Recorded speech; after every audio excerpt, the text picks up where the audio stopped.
What got me there was that I delivered very, very good results. I'm so excited to be here today with Stine Bosse. In finances in those days, it was 1 in 500 females in the executive area. Your corporate journey began at Trailblazer, the second largest insurance company. You also had your first board member role there. It was a significant journey.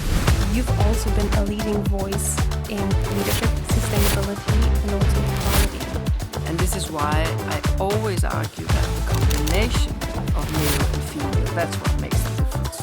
What sparked your interest in running as a politician? Wow. Yeah, look.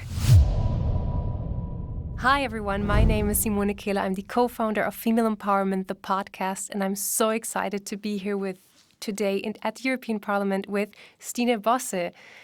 Well, Stine, is it okay if I call you that? Yes, definitely. Please do. I looked at your career. I looked you up and I was amazed at what you've done. You have a career in corporate, non-profit, and now in politics at the European Parliament, and it's so impressive. But my first question goes way back because I would love to hear about your story. What shaped you into the woman that you are today?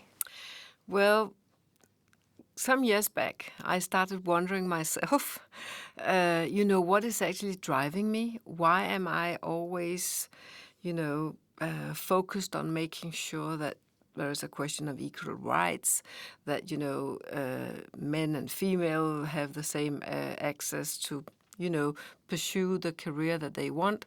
And also the fact that we treat people that come to our countries in a fair way. And if you go back and look at my childhood, my father was Danish. My mother was English. She lived in London during the Second World War. And she was very determined about some issues.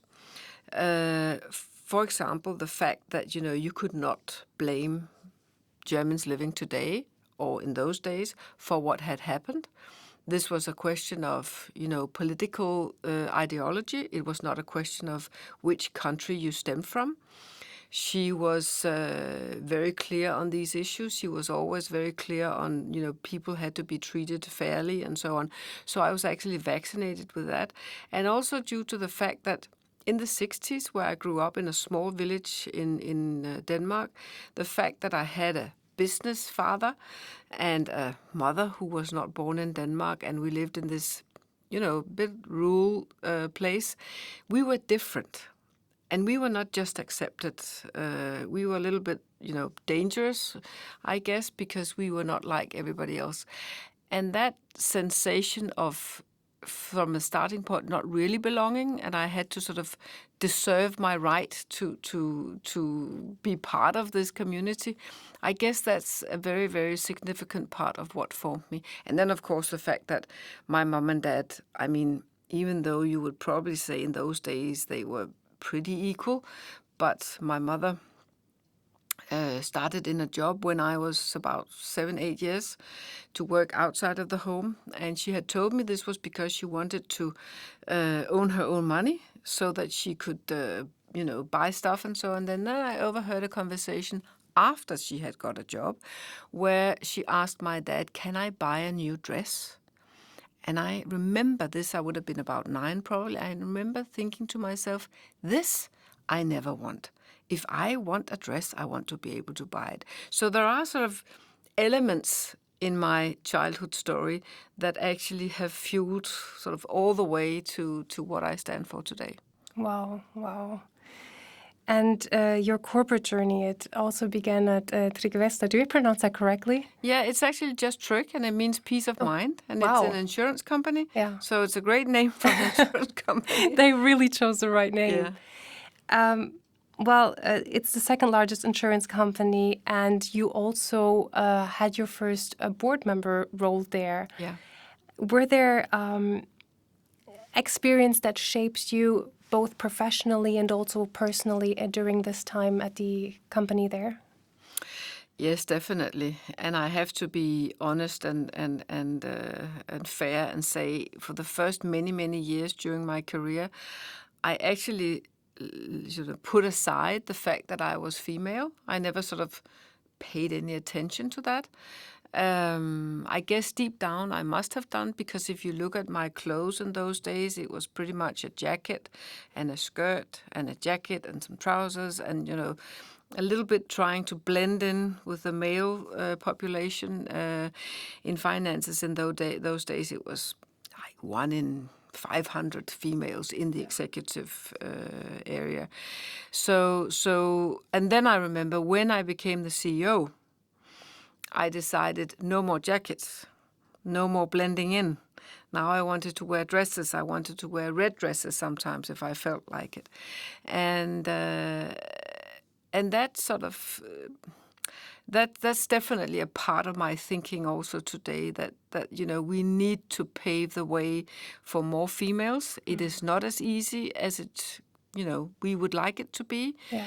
And I do also respect that many companies, including Allianz, that I also joined as a board member later on, have done very good work exactly in this area. Yeah, it's like nowadays, I feel that we can't really imagine what it was like for women like you when you started. Yeah, we have come very far. I think we can.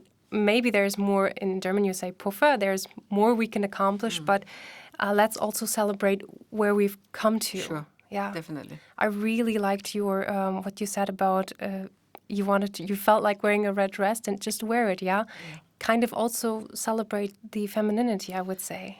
Yes, and that was not possible, to be honest, in my journey to become an executive.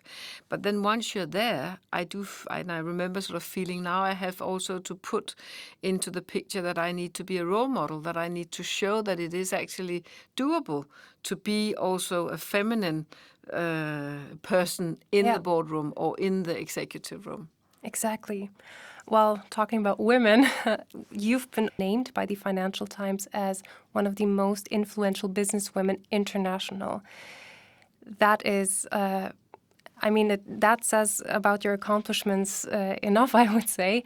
And my question to you is, what does this actually mean to you personally? And also, what were key aspects that guided you through your corporate journey and, to get there, I would say? Let me start with your last question. I mean, what got me there, and this I am pretty sure of, was the fact that I delivered very, very good results. I mean, if you look at the journey that Tryg went through from when I got the CEO position and then up till when I was announced in this role, it was a significant journey. And probably one of the steepest upwards going journeys in insurance still today in Europe. So it was results.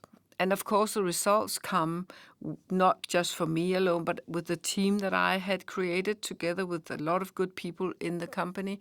So that was the bearing point. And then I would say on the other side, of course, also the fact that having, being noticed, people started writing about, this female and what does she do for other women. And to be honest, in the beginning, it was not very much they could add there because I chose away from it and had done for many years. So it also called for me to do more and to think, I have to speak up. I have to be vocal on this issue because there's not a lot of other women that can actually do that. So those two things in combination, I think, was what made it. Wow, honestly. You've also wrote a book. This is the English translation of The Boss on a balance about leadership. Yeah. I haven't read it because it's only in Danish. Yeah. Hopefully a translation is coming very soon, but I read a summary. But my main question is, what led you to write this book and speak about leadership and also the balance in it? Because, I was always encouraged to do so. And to be honest, when I was in that position, I just didn't have the time. It's close to being a map because it's like working 24/7. But then when I stepped down from that position, I thought I have to put in writing what I actually did, because otherwise I'm going to forget it. It's going to sort of go out of the window.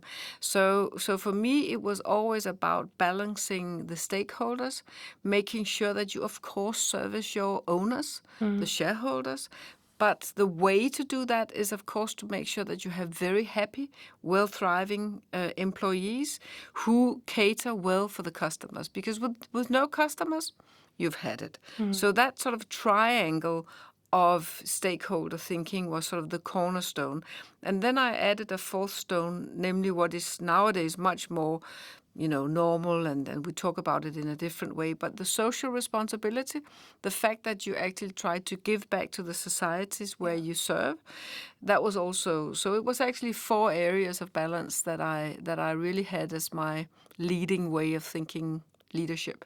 Yeah, I really hope the translation is coming out soon because I'd really love to read it. Talking a little bit more about balance, and as you mentioned, there was a time when you were very focused. You had the workflow; it was just enormous. And what helps you to balance in order to have resilience, in order to focus, and also for you personally, because you have to balance everything, your professional life and also your personal life. Yeah. I guess in that sense, I've been very fortunate. I realized while I was studying, I studied at the University of Copenhagen, that, I want to get my children before I go into a job, perhaps even a career. I didn't talk about it like this, but I sensed it. So I had my 2 daughters while I was studying, and they were 2 and 4 when I ended the university. Wow. And then I chose a job in Tryg, the insurance company, which allowed me to pick up my children from kindergarten and daycare. I then from there gradually built up my career, but I always made sure that I could leave the office at 4. But even in quite, heavy positions, you can still leave at 4 if that's, how you do it, and you just design the way that, short meetings, efficient meetings, and all this. So I did a lot of my career, even balancing out, the room for children. Yeah.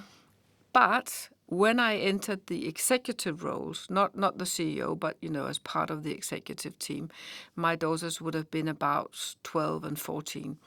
And then you have to be honest and say, you can't take that position and not also say that you actually prioritize, and you prioritize in many cases your job before your family. And men have done this for many years before us. And we need, of course, to have, a husband or a mother or a sister or somebody who can then step in and be the second adult around your children.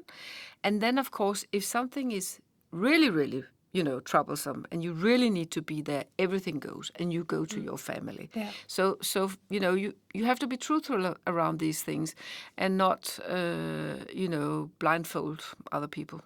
Well, thank you so much for mentioning it, because so many women and girls also, they think that in order to be successful, to have a career, the children come afterwards. But yours shows you can do both, and that is amazing. Thank you for sharing that.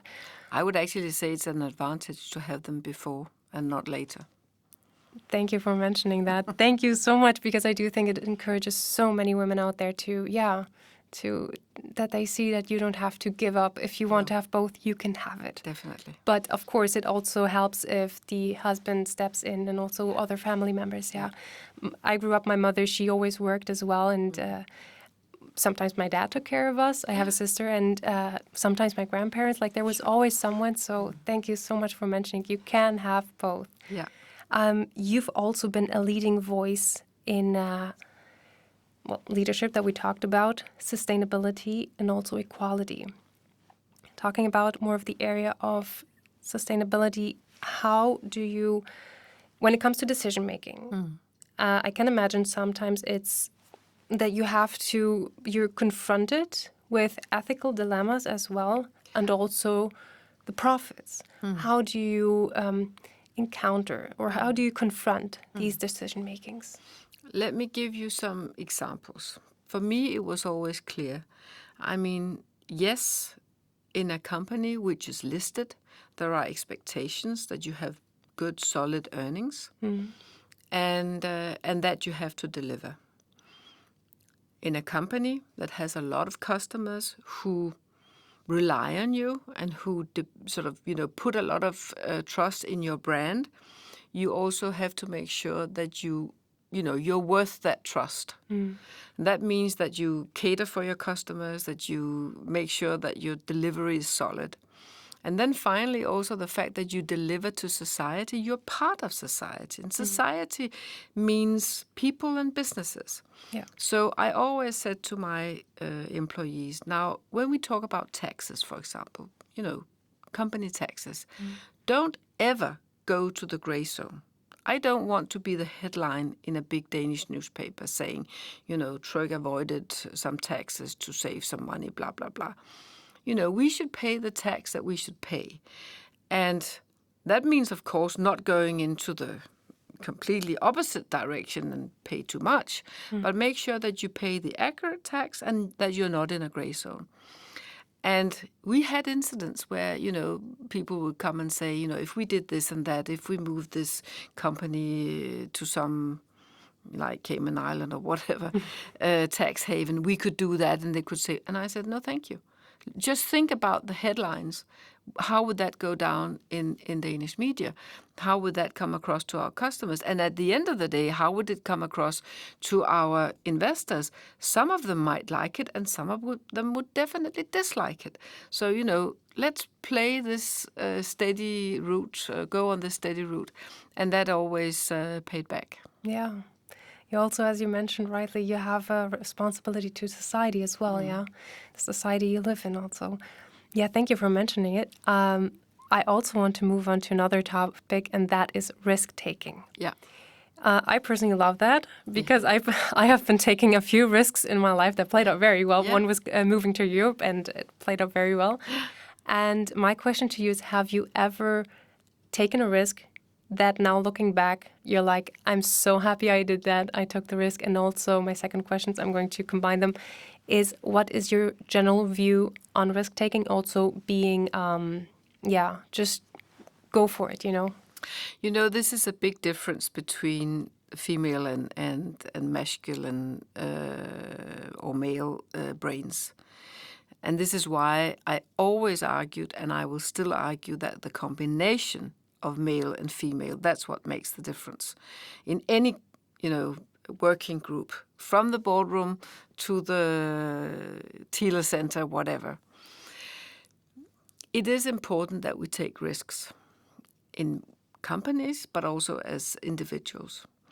And I was risk adverse. I was probably very sort of, peace of mind seeking person for many years in my career. Actually, all the way up, till I had the position of the CEO. And then when I felt, I have to do something else with my life cannot only, I was 50, my life cannot only be Tryg. I have to look at other areas, do other things with my life. And I decided to step down. That was probably the time in my life where I felt, there's no security.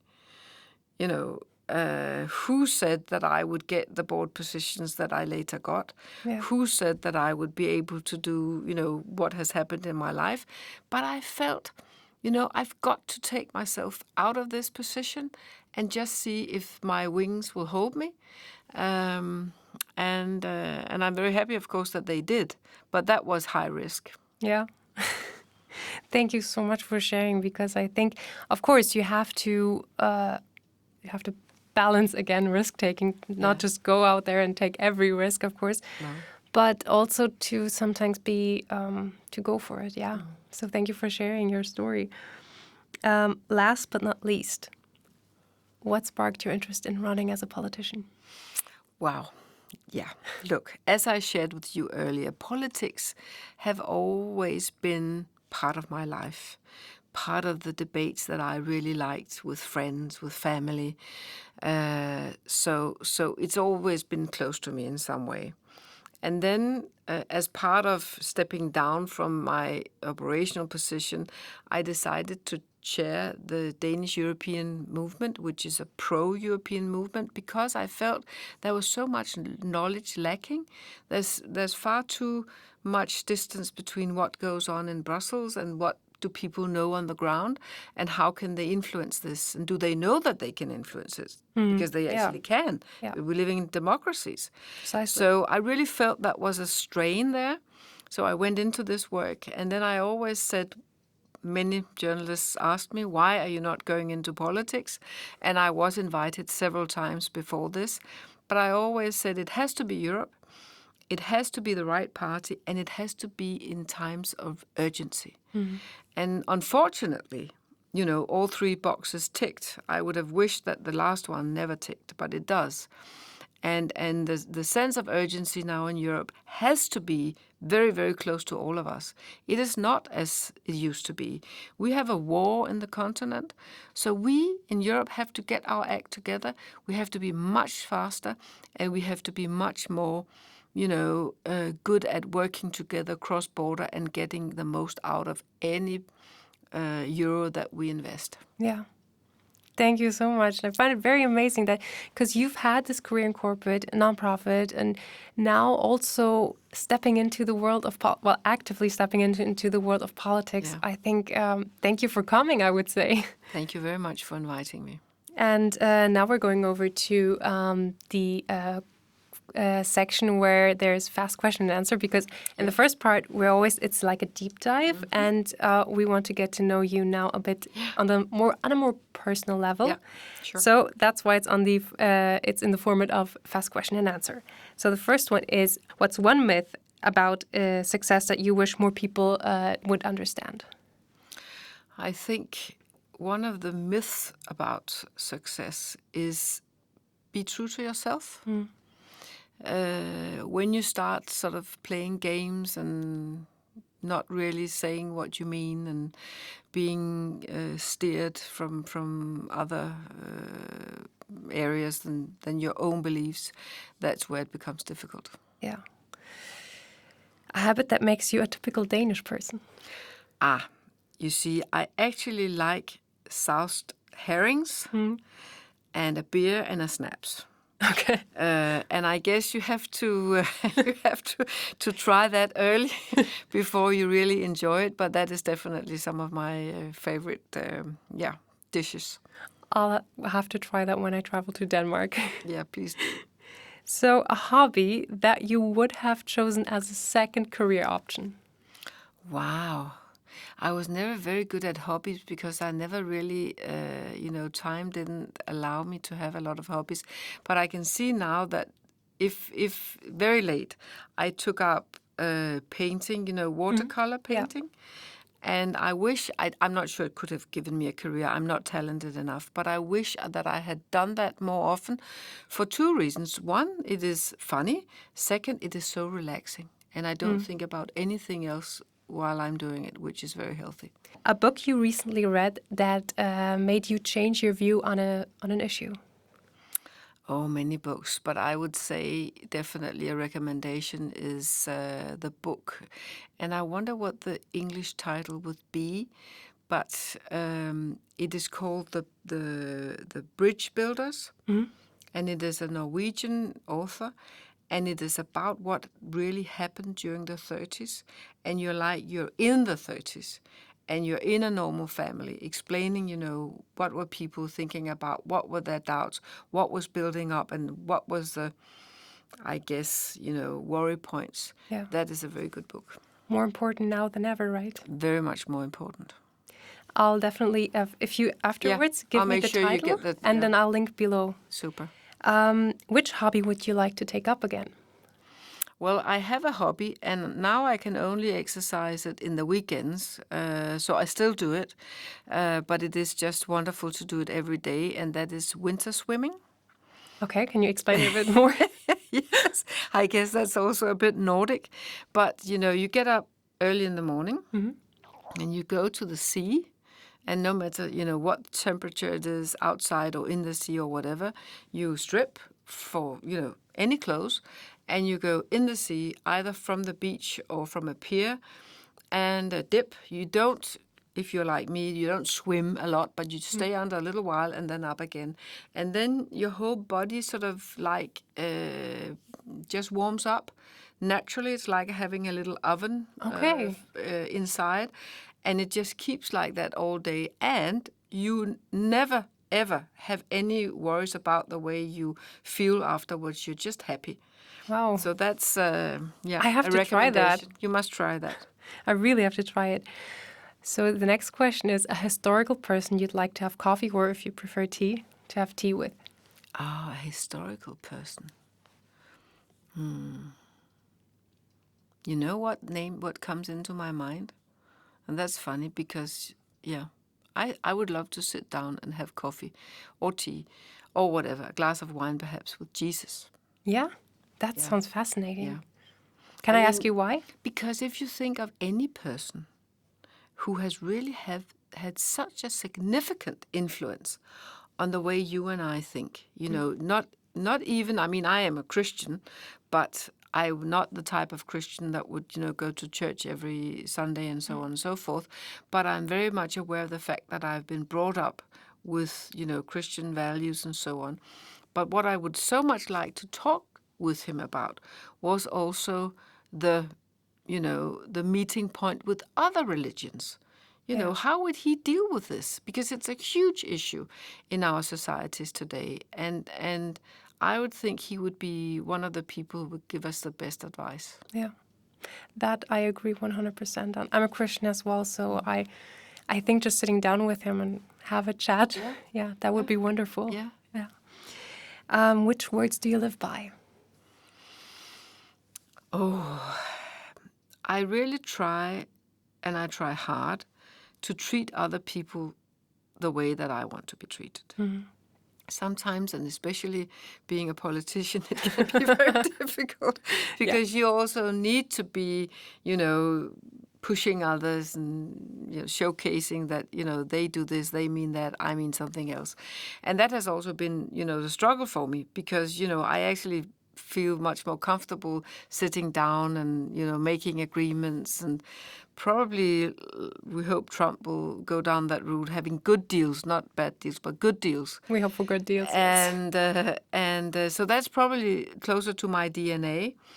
But I guess yes, in what I do, I try to have that as a clear idea of what should guide me. Thank you so much. Thank you for taking the time to be with us. It was so inspirational to talk with you. I saw your Wikipedia, your Instagram. Well, of course, you can read, read about you on the internet, but meeting you in person, it's been so enriching. Thank you for taking the time, and thank you for sharing. That's most important. Thank you for sharing your experience, your insights. Thank you so much. Thank you so much.